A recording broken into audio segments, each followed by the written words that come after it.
ScienCV session. Let me get my slides set up here. Then I will share them out.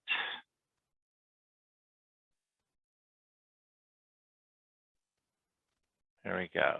Okay, hopefully that looks good and we're rolling. As Sarah mentioned, I'm Bart Trawick. I run the Customer Services Division at the National Center for Biotechnology Information, which is part of the National Library of Medicine, part of the NIH. And it's really a pleasure to be here to talk about ScienCV because I've been involved with ScienCV for 9 years now. So it's been a long, ongoing project. It's really been heating up the last few years, which is exciting. It's been heating up in the past couple months. And so we have a lot to cover. I really like coming and talking to the FDP because the FDP was really the genesis of ScienCV. It came out from discussions around grant applications, and the great faculty that participate in FDP said, why do all the agencies basically ask us for the same type of information on these grant applications, and everyone has a different form? How can we make a system that removes some of the burden with applying to grants, particularly from multiple agencies? And so that really was the impetus for putting ScienCV together. And what we did was we had an interagency group that came together around 2012, 2013, and we first began talking about how to make a solution to kind of address this issue. So first goal right off the bat was to help to reduce the burden. We did understand, hey, we are asking for the same thing. There's different forms. How can we make that much easier for the grant applicants? And one way that we realized quickly was, a lot of the information that's being requested oftentimes is already out there. It's in different forms. You might have an ORCID profile that has your education listed in all of your citations and a bibliography. This is the type of information that is commonly asked on biosketches and financial documents, et cetera, as part of the grant application forms. And also at the granting agencies themselves, if you already have a grant at the NSF or NIH, those systems oftentimes have all this information. So making this information available so that we can quickly fill out grant application forms is part of what ScienCV was trying to accomplish. And also it helps the agencies as well. So it's beneficial for both sides of this equation because the granting agencies can then kind of track the impact. I know from the NIH perspective, we do fund a lot of students that are early in their careers. They might go off and go into industry or some other avenue of research. And so it is good for us to understand, hey, how did we help that person as they launched their career and how did they go off and become successful? Because we are stewards of the taxpayer dollars. We want to make sure that we are ensuring that they're applied effectively and that it's helping out scientists. So currently ScienCV can support a few types of biosketches for both the NIH and the National Science Foundation. Also the Department of Education Institute of Education Sciences is supported, and it's integrated with a few different data systems. So let's all dig into that and see how it works. So ScienCV is a tool within a collection of tools, and it lives within a system called MyNCBI. MyNCBI is a collection of tools here at the National Center for Biotechnology Information that work with all of the databases that we have here. And it gives you many different options. If you conduct research in the life sciences, you might use PubMed quite a bit. And MyNCBI gives you options where you can set up searches. You can have, if you're always looking for a particular search term, every week it can give you the new results that have come into that database.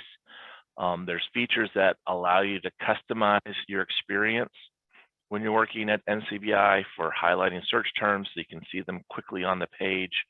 When you go to a resulting document, you can set up collections that let you save bits of information that you find at NCBI databases maybe it's a genome or a genetic sequence or something like that. Those can be saved into collections. It helps NIH-funded investigators to manage their compliance with the NIH public access policy. And that was one of the first big tools that we had built to help investigators that were funded by NIH with their reporting requirements. And so it logically kind of grew out of that, was like, hey, we are requiring NIH investigators to come in to create a bibliography, to link their things to grants, to ensure that they're archived in PubMed Central. They're already much of the way there if they want to make a grant application, because there's an up-to-date bibliography, everything is linked to their grants. They can demonstrate to NIH that things have been archived in PubMed Central. So it was really a great starting place to create ScienCV based off of that tool. So I kind of describe MyNCBI conceptually as it's like a house.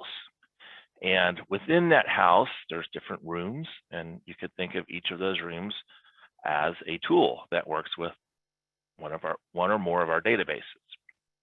So here we have a room that is ScienCV. There's my bibliography off to the side. There's a saved search tool. There's a collections tool.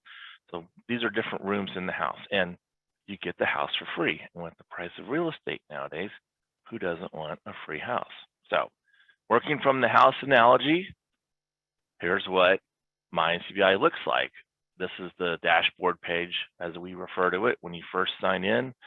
And each of these boxes represents a tool within MyNCBI. In this view here, ScienCV is in the upper right. I can see different biosketches and documents I have within that tool. Here's a recent activity tool that's tracking things that I do on the website, so I can find my way back to a bit of information I might have discovered. And this page is completely customizable. So I can drag these boxes around. I can arrange it in a way that suits me best. If I find something that gets in the way and I never use that particular tool, I can just click it and dismiss it and have it off of my page. So sounds great, right? Really nice house. So how do you access your free house? MyNCBI uses a federated login. And what that means is that there are many different avenues that you can use to access your free house at MyNCBI. If you have an ERA Commons account, you've been awarded an NIH grant. ERA Commons is where you manage that grant. You can use that to sign into MyNCBI. If you have an ORCID account and you've set up a profile over at ORCID, if you want to have access to your MyNCBI account, you can use your ORCID login to access it. So there's actually not just what you see here, we have thousands of login options here. If you click in the more login options, many of them are institutional sign-ins. So I picked an example at random here. I went and looked. Here's a big long list of over 4,000 different login options. I typed in WA and quickly found University of Washington. So if you're an investigator and you have an account at University of Washington, you can use that to access MyNCBI. And even better than that is you can link several of these login routes to your MyNCBI account and use any of them to get into your free house. So if you have an ERA Commons account, you can set that up with MyNCBI. You can also link a Google account, use any door to access your MyNCBI account. So think of it like coming in through the front door or the side door. Now, if this sounds intriguing to you and you've already set up an account, well, you might be asking, well, how do I add, I want to add my institutional account. I'm at University of Washington. How can I add that? I've already set up MyNCBI with ERA Commons. How can I'm always logged into University of Washington. I want to use that. How do I add that in? So it's very simple. You can add and remove these routes anytime you want. Once you've signed in to MyNCBI, you'll see in the upper right of any of our pages at NCBI that you've been logged in with your username displayed. If you click on that, a little menu comes down and you select account settings from that menu. that takes you directly to your NCBI account settings page, and you will find a section there called linked accounts. This shows all of the doors that you currently have that allow you access to your MyNCBI account. If you click on the change button, this gives you some options. You then would search for the route that you wanted to add, in this case, University of Washington. I find that from the list. I click on it.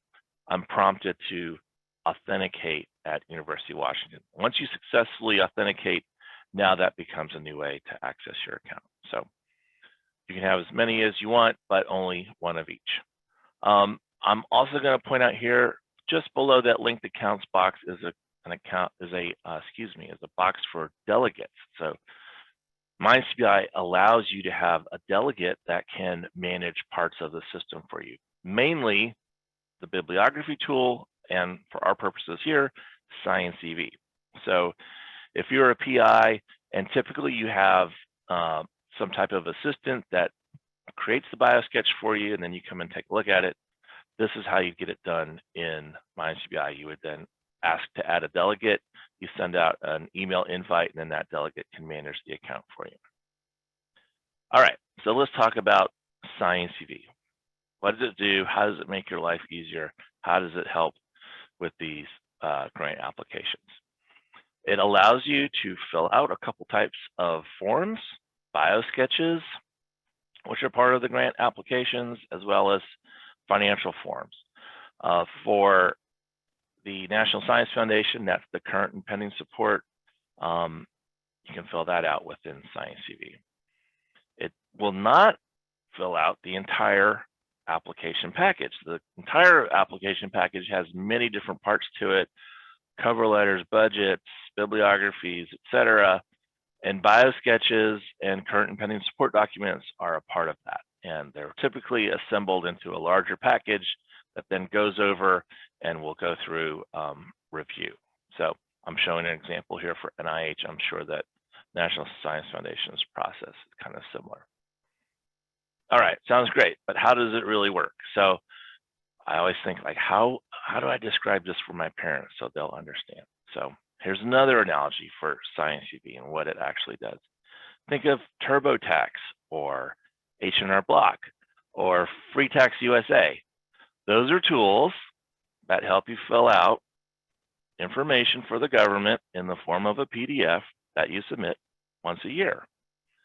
TurboTax and H&R Block, they can pull information that might be out there. Sometimes they can go out, they can pull information from a W-2 that your employer might have, but the main purpose is it's a nice interface, asks you questions, leads you through the process, produces the PDF document that the IRS wants.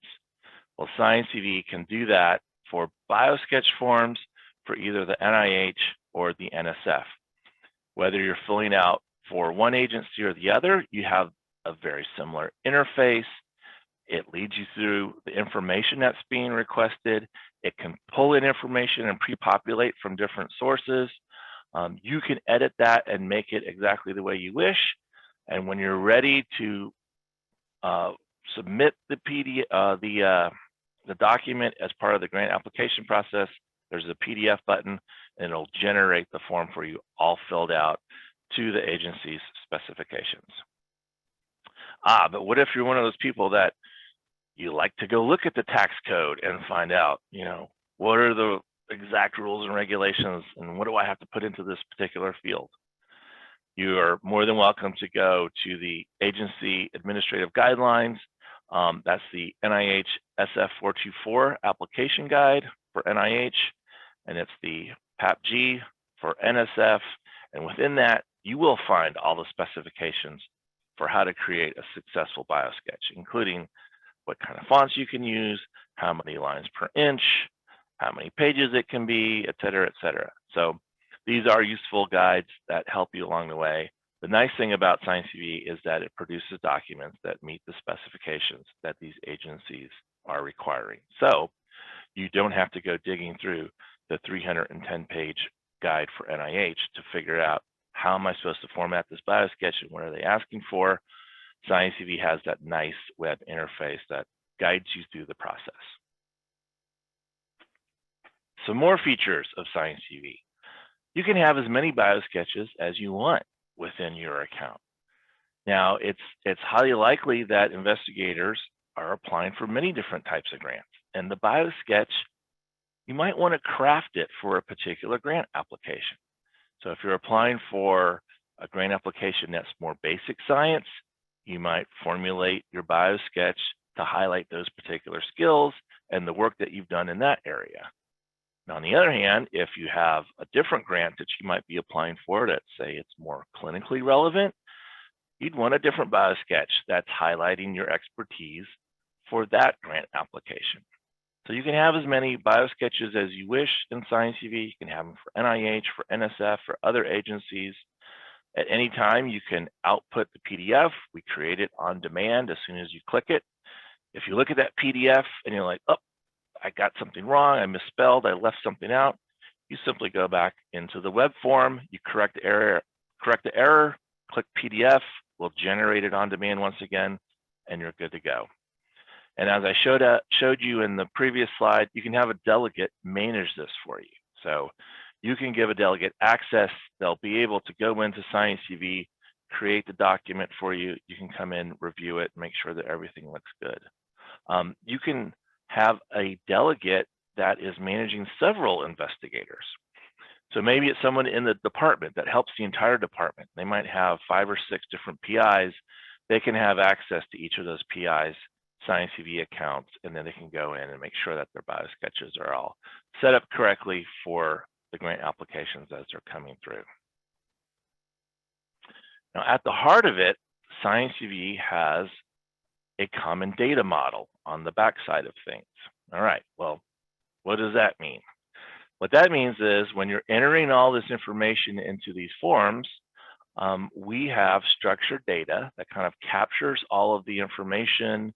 It tags it up. This is a file type called an XML file, and you can actually look at it. You can see what kind of information is in there, but it's structured. It says, like, this is a title, this is a citation, this is a grant number, and it's very handy because when you submit your biosketch to one of the agencies, this structured information comes along attached to the biosketch. And so the NIH or the NSF, when they're accepting the biosketches in, instead of having to kind of scan these PDFs and strip the text out of it, they're already getting the text in a very nice, well-formatted version. All right, well, that's great, right? Helps the agencies. How does it help me? Well, having the structured data on the backside of things is very helpful, particularly when you've created an NIH biosketch and now you want to make a biosketch for the NSF, because we've mapped the fields from one biosketch to the XML data to another biosketch. Now, currently, the NIH biosketch and the NSF biosketch, they are not a one-to-one match. There's some things that the NIH asks for, such as a personal statement, that the NSF doesn't ask for. And NSF has some things, such as, oh gee, it just ran out of my head, but there are a couple sections. It'll come to me once we go further along, but it's not a one-to-one map. If you go from NIH over to NSF, you will have to kind of fill in the blanks or fill in the holes that match. But a good 85% of the information between these two forms is the same.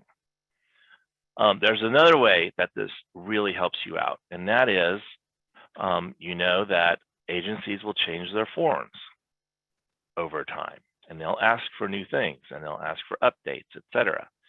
So this also helps you go from the old version of a biosketch over to a new version. So if you create your biosketch in ScienCV and 2 years later, you come back and you're ready to create a new biosketch for a different grant application, and oops, guess what? NIH changed their form.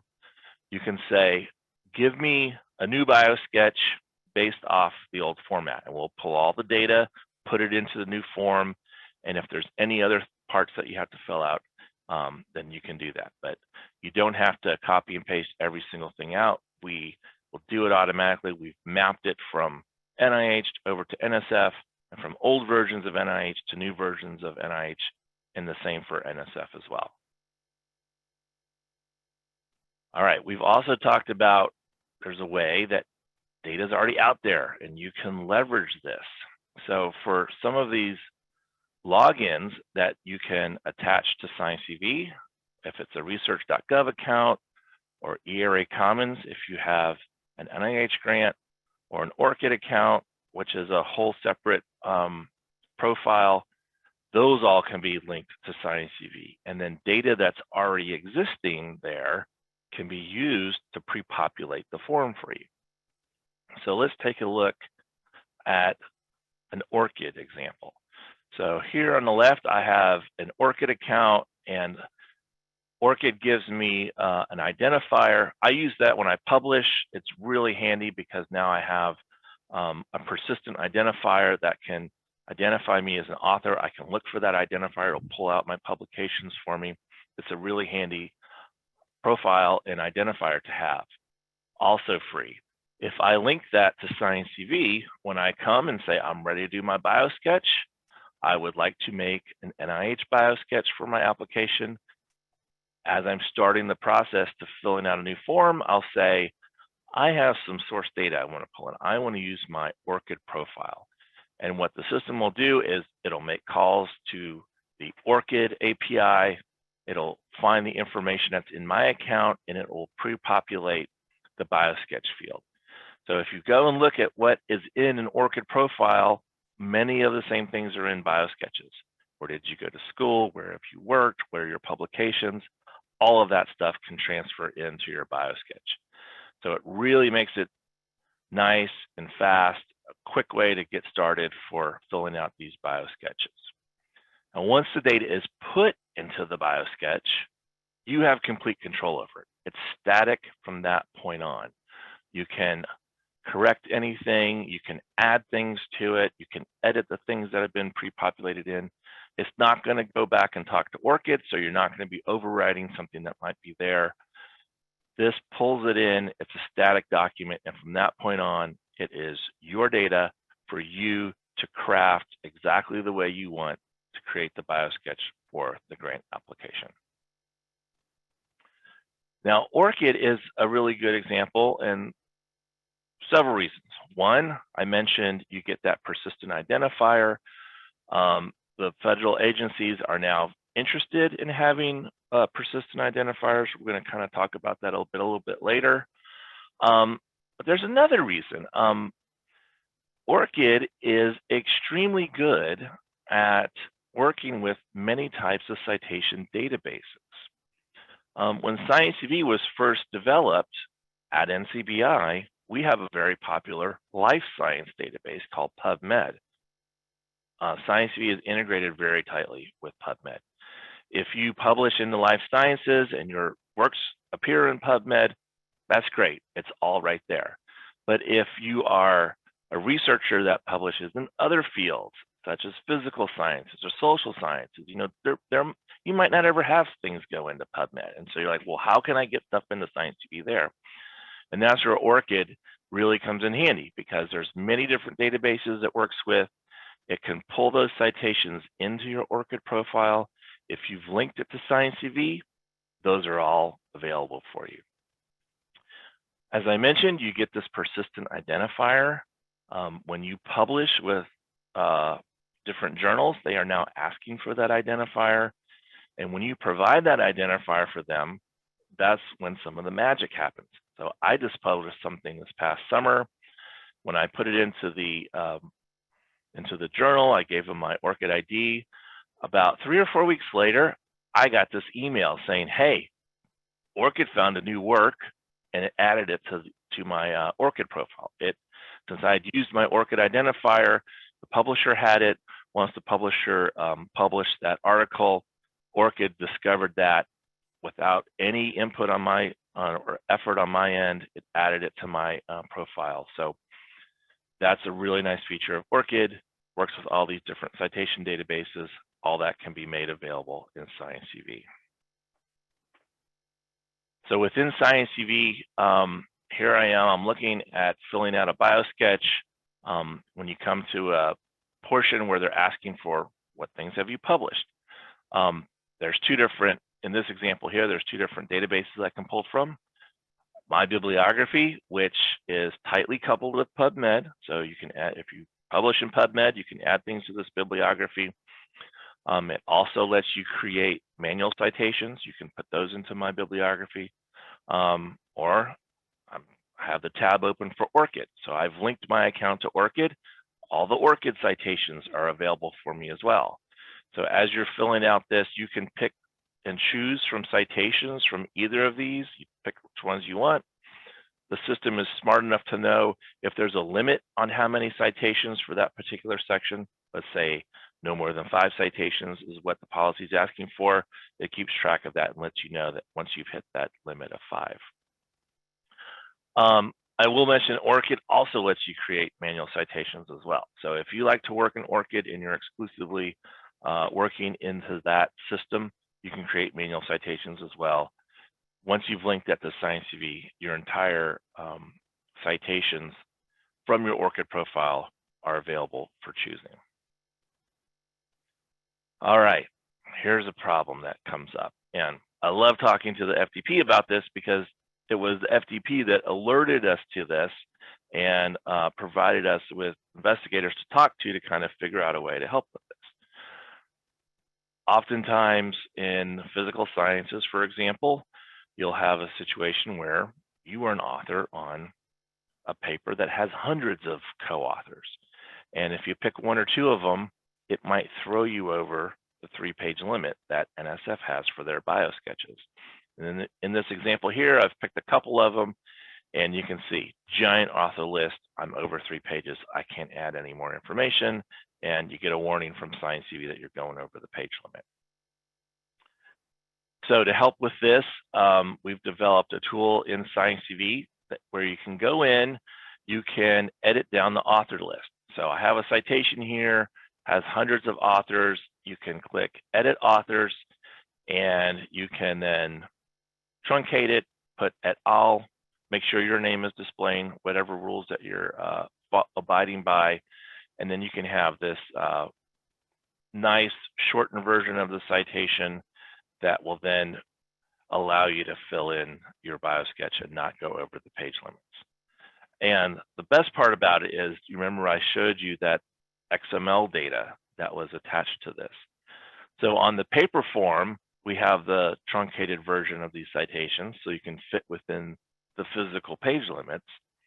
But the data that we attach to this, the XML file, it has the full version of that. So grant applicants are happy because they're able to have a tool that lets you adhere to the page limits, have all the information that you want.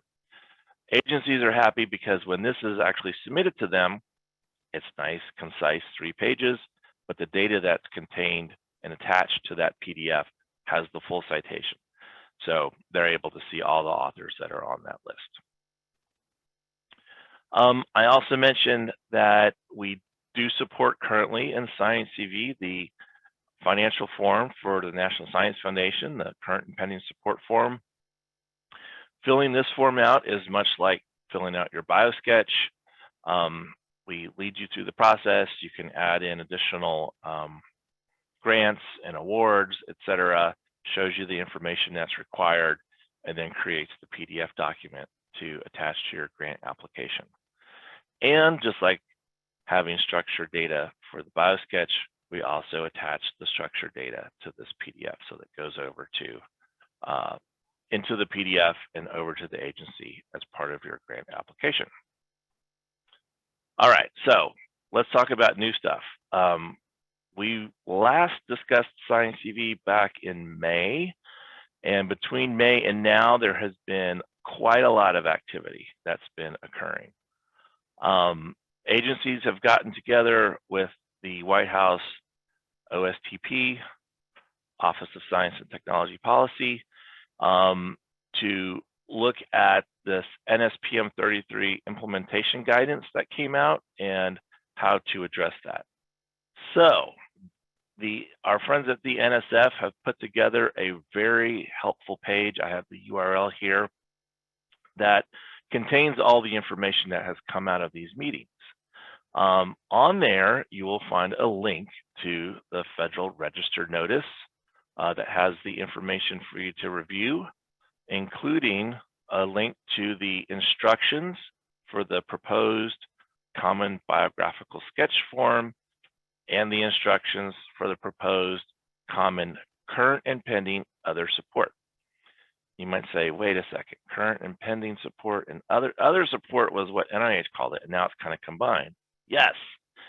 So the agencies have kind of come together and they're looking at a proposed form that might be something that both agencies can use.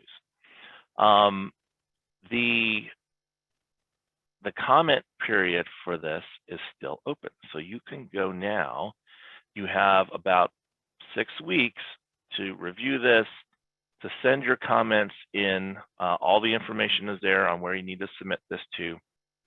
And I would like to urge you to do that, to have your voice be heard. If you review this and there's something that would make it better, please get those comments in. The lines are still open until Halloween, so this is your opportunity.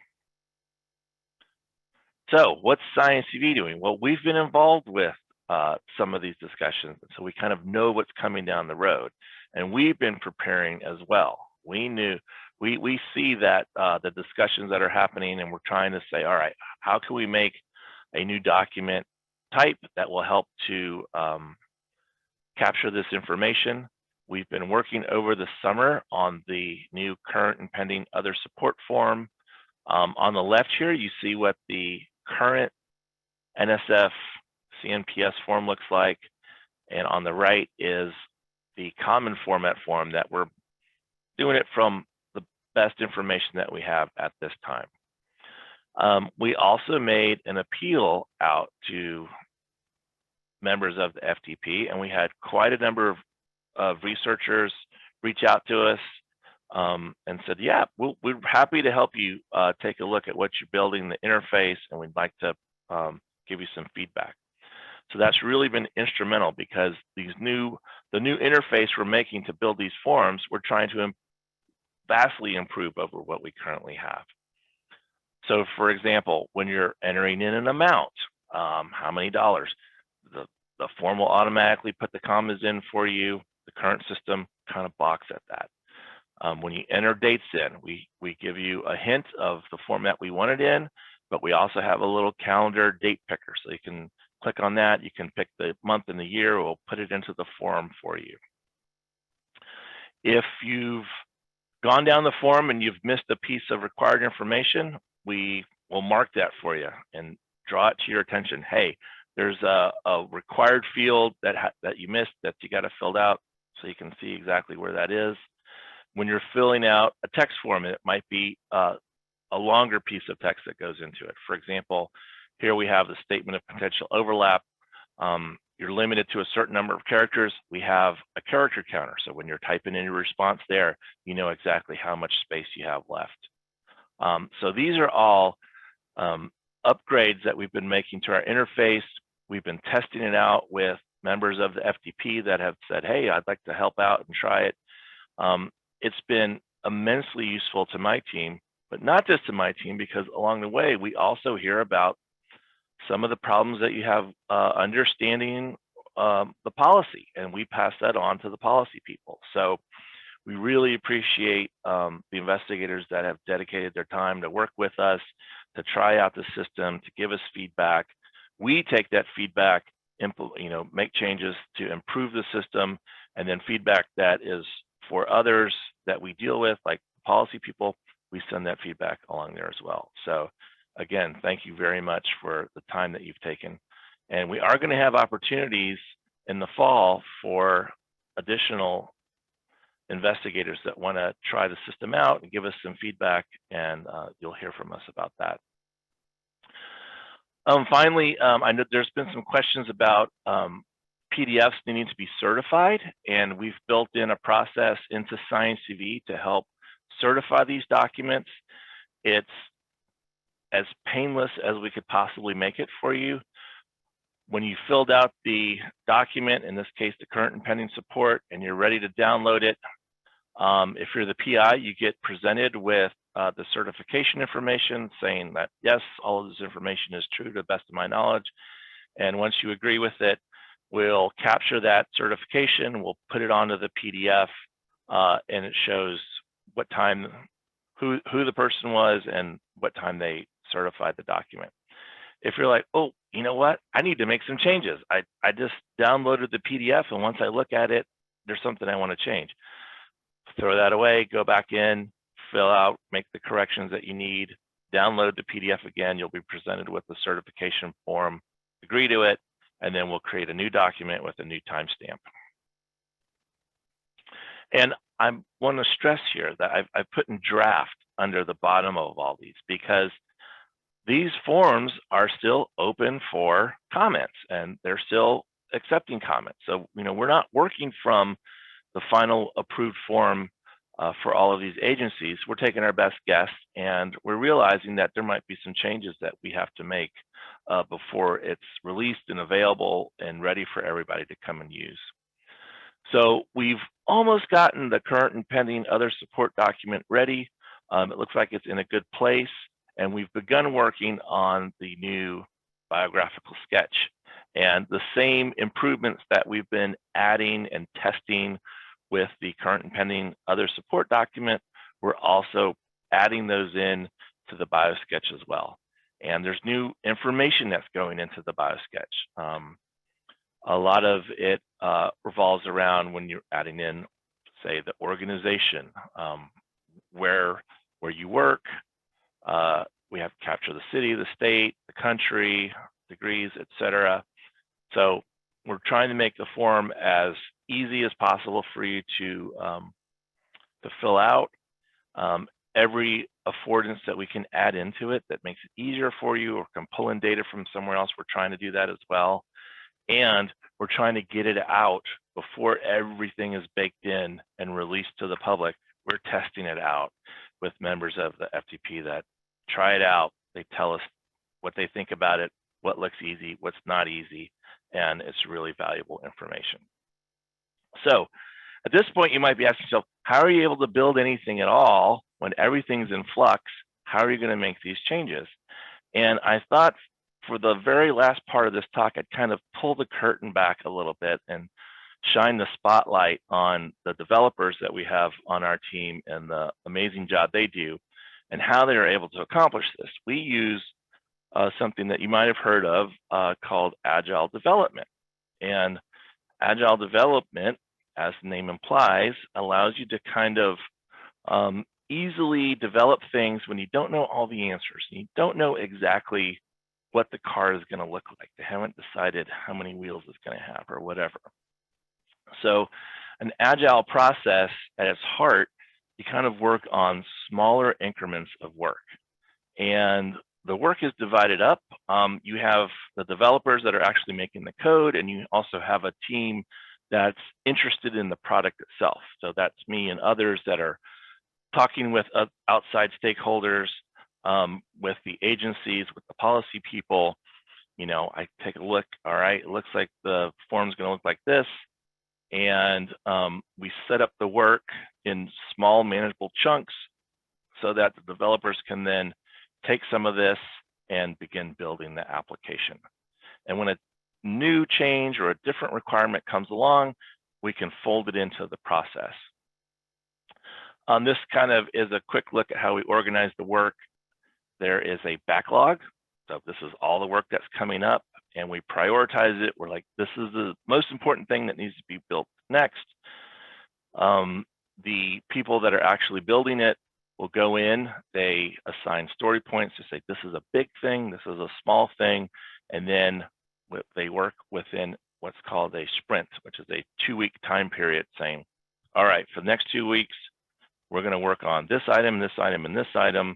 And since everything's been estimated, they kind of know how many things they can pull in to their working session so that they can successfully accomplish all the tasks. So part of Agile is making sure you're protecting the people that are building it so they're not getting whipsawed when things are changing.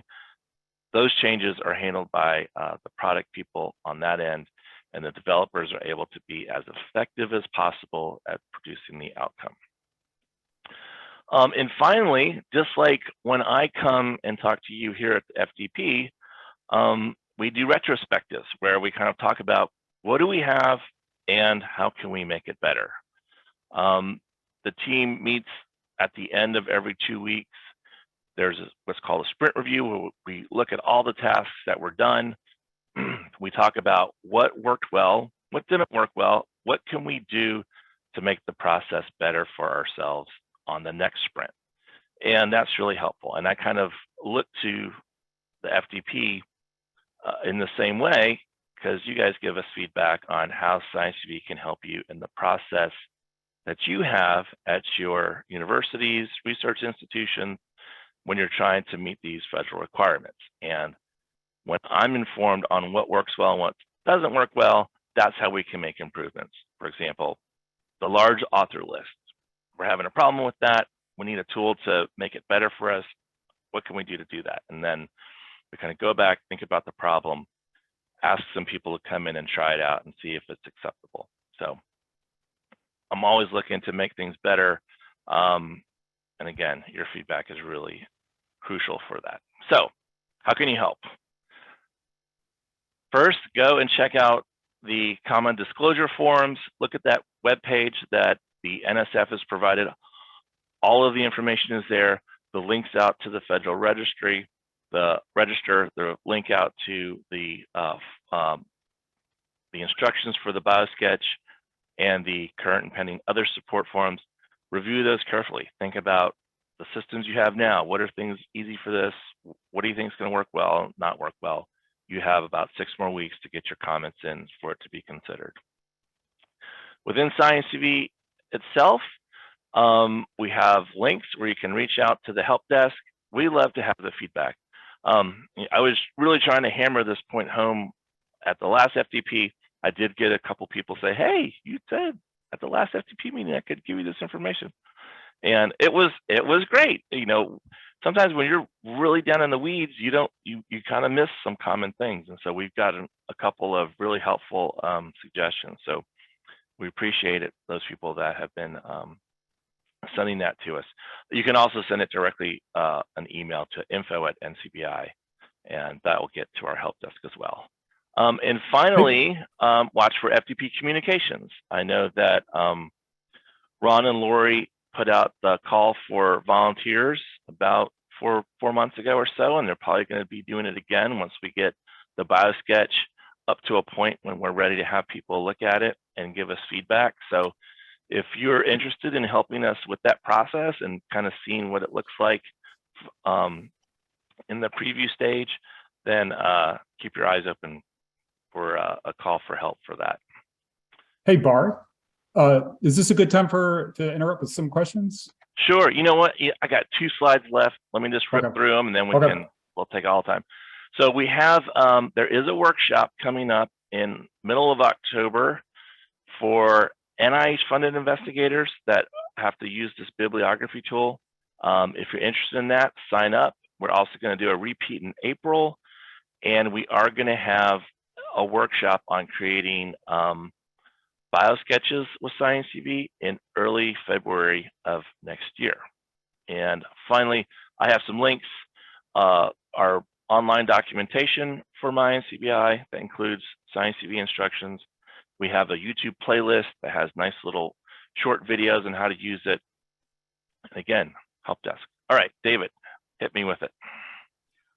Hey, thank you, Bart. So the first comment I want to pass on was from Constance. She says, outstanding presentation, which I agree. Thank you. Thank you, appreciate it. So while you're basking in the glow of that, there was one question that's probably, let me put my NSF Research.gov hat on to answer. And the question was about support in Research.gov for ScienCV documents now that FastLane is going away next January. So yes, ScienCV documents, biosketch and current pending support both work seamlessly with Research.gov, or they work fine with Research.gov. I did want to add that the retirement of FastLane really opens up some opportunities for NSF to and NIH to do better integration between ScienceCV and research.gov. Some examples are we can share the data back and forth, sort of behind the scenes. We can implement some better navigation and access like login. We can do that once we're no longer supporting that let's be honest, pretty clunky FastLane 1990s technology. So we're pretty excited about what that opens up for us. And Bart and I have been talks on how to make that work better.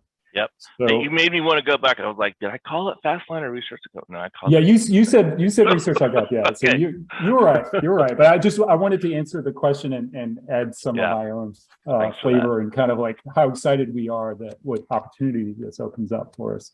So I'm going to kick it over to Sam. Sam's got she's going to ask a couple of the questions for you. All right. Hello, Bart. Thank you also for a great presentation there. I'll read a couple for you. So here's one. Someone's interested in how we can use ScienceCV for other support for faculty with more than one appointment. Will there be a way to create a link with the institutional funding data to ScienceCV? Will there be a way for institutional officials to see prior other support submissions from other institutions for their faculty who have more than one appointment? Yeah, well, that's getting kind of complicated. Yeah, especially when you have more than one institution in the mix and you're kind of pulling in information from each of these sources. At this point, probably the most practical thing is to consolidate the information. You can enter as many of these awards into these forms. You're not constrained to a certain page limit like you are in the BioSketch. It could be as long as necessary to make sure you're capturing all the awards and all of the streams of funding that's coming in from wherever. So probably once you've kind of consolidated that in, I recommend make the PDF, and before you submit it back over to your grants office, just if you wanted to have them check. I am aware that it's not the best solution to have people type in this information that's already contained in these funding offices that might have the most up-to-date information. So, that is something that we want to look at as a possible enhancement down the road. Okay, another one. Other support for NIH has been repeated a few times in the past that will be available for use summer 2022. I guess that's now. Any updates on where that is? I'm telling you, things move fast around here. So tell us about it. I'll give you a little bit of the backstory on that. So we spent a lot of hard work building up the form. In fact, when I was kind of reviewing my slide deck, I had pictures of the NIH form. We had the NIH form built and ready to go, but with this interagency workshop that came in, and suddenly the opportunity of both agencies kind of converging on a common format, we said, wait a second, do we want to release something that we're going to have out there for only a few months and then hopefully replace it with an interagency type of form? So that's why you heard about it, but you never saw it. And actually, all the work that we did was in this new nice interface, and we've just been updating it to the interagency common format. So it's coming. It should be here soon. It's coming. We didn't want to whipsaw people around. Okay, I'll ask another. So compliment, these are great developments. What are the most significant limitations to other federal agencies using ScienceCV for submission of biosketches? And will the use of the new common forms for biographical sketches and current and pending support reduce some of those barriers? So that, to me, that sounds like a question for other agencies to answer. But I agree. But I will say this, there are requirements going forward by the federal government that you have to have the form certified, that you should have the ability to ingest a persistent identifier if possible, many different things that they want. ScienCV is already set up to do all of that stuff. So we're hoping that, and we have been talking with other agencies that see ScienCV as, hey, we can go our own way and build our own thing and spend a lot of effort to do that, or we can just say, you know what, these common forms give us the information we need, and ScienCV might be the solution for that. So we are in talks with other agencies, and so we'll let you know what works out. Okay, let's see. Where are we? Is there an import function in ScienCV to upload an investigator's current and pending other support?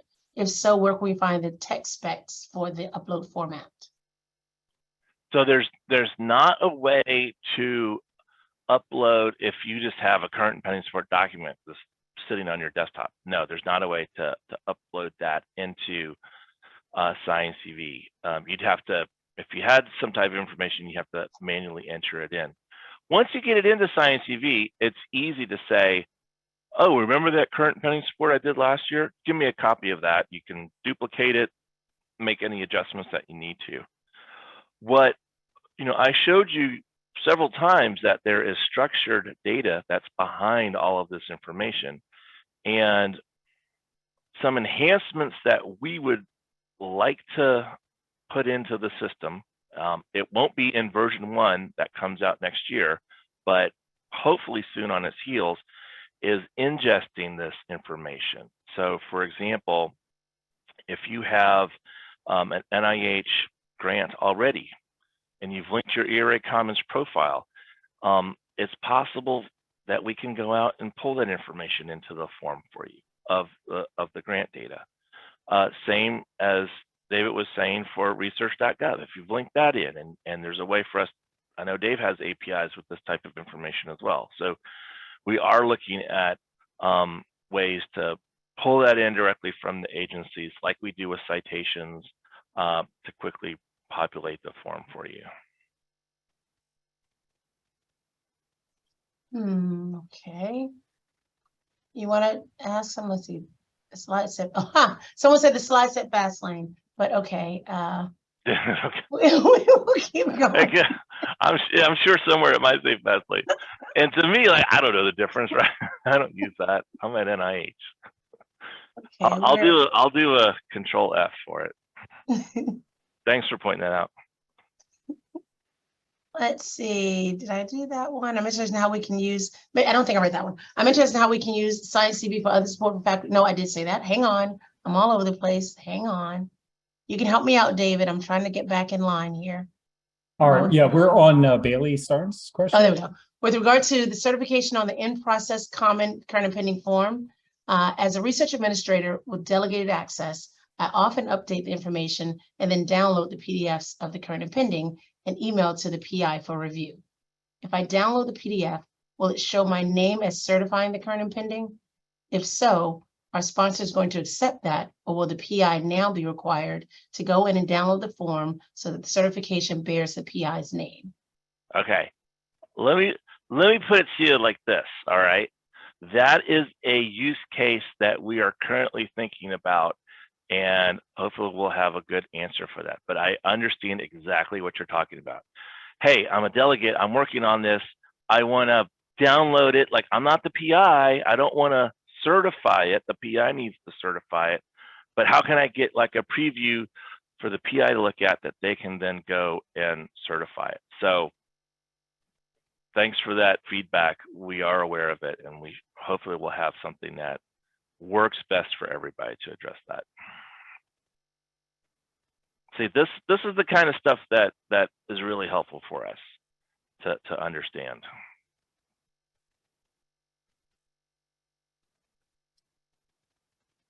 All right, Sam, what do you got next? Sam, I think the next question is actually yours, isn't it? The next one, will ScienCV certification be required for NSF Bio and current and pending support? Yes, David, and yes is the answer. Yes is the answer to that question. There you go. Next is the next one in the high bar. Is that Shauna is next? There we go. Yep. Shauna. There you go. Thank you for the great update, so Shauna says. We're looking forward to the new interface. Will ORCID be featured more prominently on the BioSketch and current and pending / other support forums? Oh, Shauna, that's a great question. So I urge you to go and take a look at the Federal Register and those the instructions that they have up there, and you will see that yes, indeed, there is a space for a persistent identifier, optional persistent identifier at the very top of the forms themselves. So yes, it is going to be there and more prominent. Absolutely. Okay, at the last presentation, I had asked about the possibility of importing current and pending of the support structured information from institutional systems into ScienCV. Is there any further thinking about that? Yep, that was an absolutely good point, and we are thinking about it. I kind of described pulling from different live sources where you might get a grant or two. And Jessica, I think you're talking about, hey, what if you made the schema public and the grant office could just output all the data and then you could upload it? So yes, we are currently thinking about that. I can tell you, like, in the rush to accommodate all the changes that we're getting from, the final form's not locked down. It probably won't be locked down until November. So we have like a very small window to make sure that we have everything incorporated and ready to go and hit in the streets on time. So it won't be at launch, but like I said, this is an enhancement that we see a big benefit that would relieve a lot of pressure on people. So yes, we'd like to, not at launch, but hopefully soon thereafter. We've talked about it in our development group. Okay, we're getting down to the wire here. It's 1:28. Okay, does the investigator certification add an electronic signature to the document or merely stamp it with date, time, language? If it adds an electronic signature, can that document be directly uploaded in research.gov or submitted via grants.gov? NIH currently requires flattened PDFs for applications. Yeah, Roger, good friend of mine, and he did reach out and ask me this, and it's good to have it out in this forum. So what happens is when you certify it, we do add that data to the PDF itself. The electronic signature is something slightly different that basically locks down the PDF, saying, this is the PDF as generated by ScienCV, so that you can't then go alter it later. So that when someone does say it's certified and we make the PDF, that everything is accurate from the point when they said, yes, this is true to my knowledge. And yep, we have been talking about NIH, and they do understand that, look, this is not a flattened, you don't want to flatten this document that's coming in, because that's where the data is right behind it, all of that XML. So we are working with NIH to address that.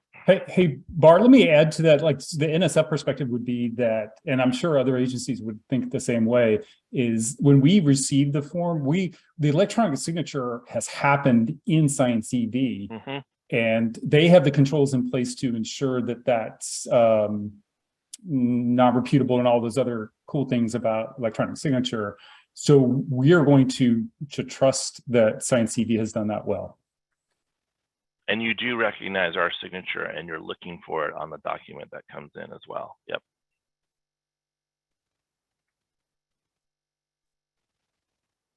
Should I keep going, or just doing a time check? What should I do at this time?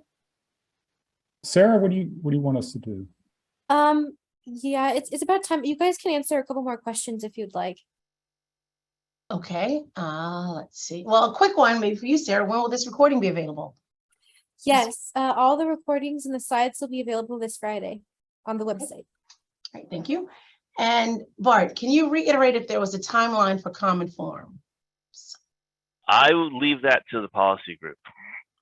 My job is to make sure I have the train ready to run when they say it's time. So, okay. Good enough. Let's see. Will there be a potential API with ScienCV in the future to add in investigative information for other support? Yeah, that's very interesting. Yep. I'm not saying yes, I'm not saying no, but that is that's the type of feedback we love to hear. How to make the process easier for your institution. Well, here's a good one. Is NIH moving towards requiring ScienCV for current and pending other support, similar to NSF? Again, where's my policy person from NIH? Okay, let's see. I saw another one. I just jumped to that other one. I liked it. Oh, Bart, can you tell us more about the use of persistent identifiers going forward? Oh, Shauna.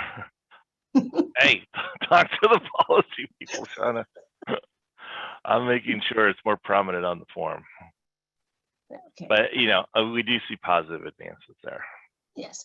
Okay, and Stephanie has said she didn't see this, but I thought Bart answered it live. Okay, with regard to NSF, okay, Jean had said the other day during, another presentation, that we will not require these signs to be until October 2023, and that the PDF formats for biographical sketch and current and pending will include the ability to have a signature for the researcher to certify the content to align with PAP Guide 23-1.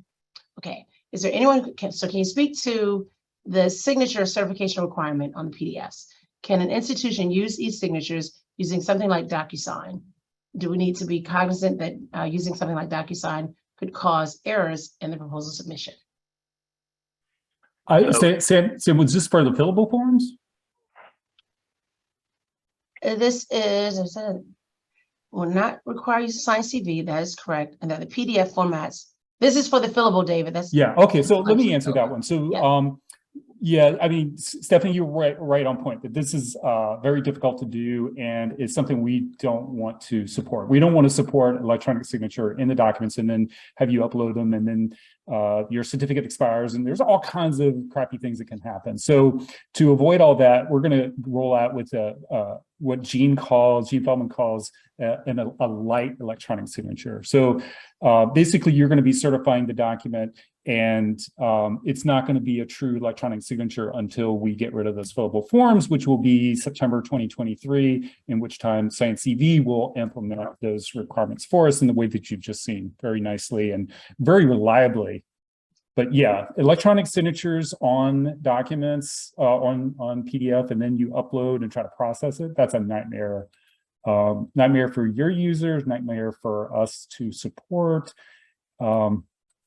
All kinds of problems. So no, we don't want to do that. Well, thank you so much for the questions. I'll turn it back over to you, Bart, if you want to wrap up. No, I just want to say thank you again for all your support. A lot of exciting changes have been happening. And then early next year, I'm not going to commit to a date. That's for Gene and Michelle Bowles to kind of announce for each of their agencies, but that's the rough general time frame. And again, keep your eyes open. We are going to have an additional round of asking for volunteers to come in and try out the interface with us so that we can see what works and how to improve it. Okay, thank you, Bart. Everyone, our next session is on science and security, connecting the dots, and that is at 12, if I remember. I mean, sorry, not 12, 2 p.m. 12 already happened. So 2 p.m. Please join us for that session. Thank you, everybody.